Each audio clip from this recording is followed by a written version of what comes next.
So ఇంకొక example తీసుకుందాము simple if లోనే.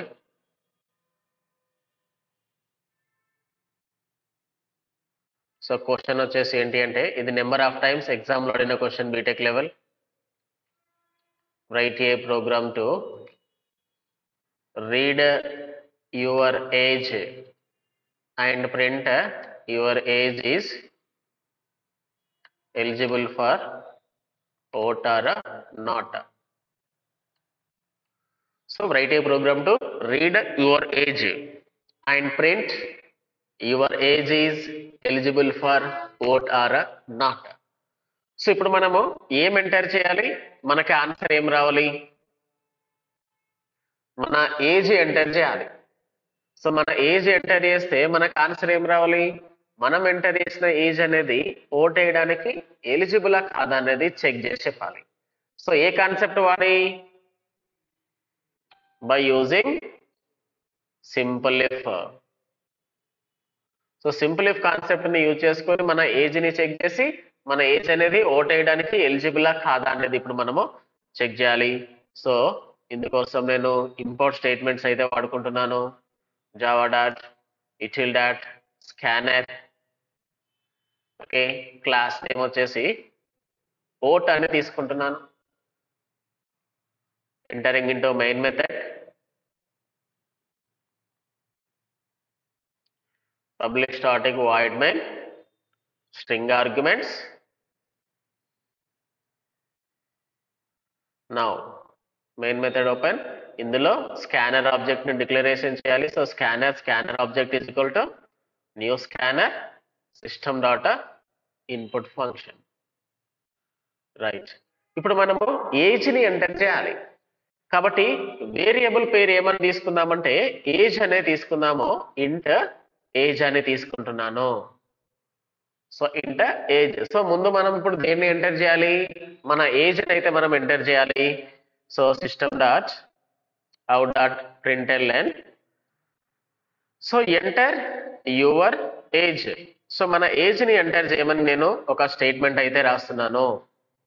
మనం ఎంటర్ యువర్ ఏజ్ అనే స్టేట్మెంట్ రాసేస్తున్నాం. సో ఇప్పుడు దీన్ని మనం ఏం చేయాలి, స్కాన్ చేయాలి కదా.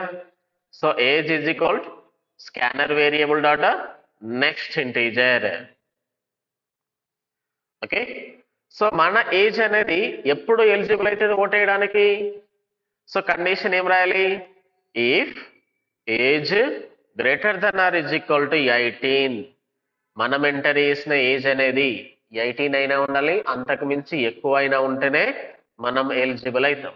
సో కాబట్టి age greater than or is equal to 18 అనే కండిషన్ అనేది ట్రూ అయితేనే మనం ఏమైతాము, ఎలిజిబుల్ అవుతాము. Println. So your age is eligible for vote. So 18 కంటే ఎక్కువ ఉంటేనే ఎలిజిబుల్ అవుతాము. ఒకవేళ మరి 18 కంటే తక్కువ ఉంటే నాట్ ఎలిజిబుల్. సో రెండొక కండిషన్ అయితే తీసుకుంటున్నా నేను. Second condition, if age less than 18. So మరి 18 కంటే తక్కువ ఉంటే మనం ఏం చూపించాలి, system dot out dot println. So your age is not eligible for vote. Right, so class name ఏం తీసుకున్నాం మనం, ఓట్ అని తీసుకున్నాం కదా. సో కాబట్టి దీన్ని ఓట్ అనే పేరు మీద అయితే మనం సేవ్ చేద్దాము. So control S, vote dot Java. టెర్మినల్కి వెళ్ళేసి రన్ చేద్దాం. So Java C vote dot Java success. Java space vote. ఏమడిగింది ఇక్కడ, ఎంటర్ యువర్ ఏజ్ అని అడిగింది. నేను 29 ఇస్తున్నాను. ఎక్స్పెక్టెడ్ ఆన్సర్ ఏంటిది, so your age is eligible for vote. మళ్ళీ ఒక్కసారి చెక్ చేస్తున్నాను, నేను ఈసారి 17 ఇస్తున్నాను. So your age is not eligible for vote. మళ్ళీ ఒక్కసారి చెక్ చేస్తున్నాను, 18 ఇచ్చాను.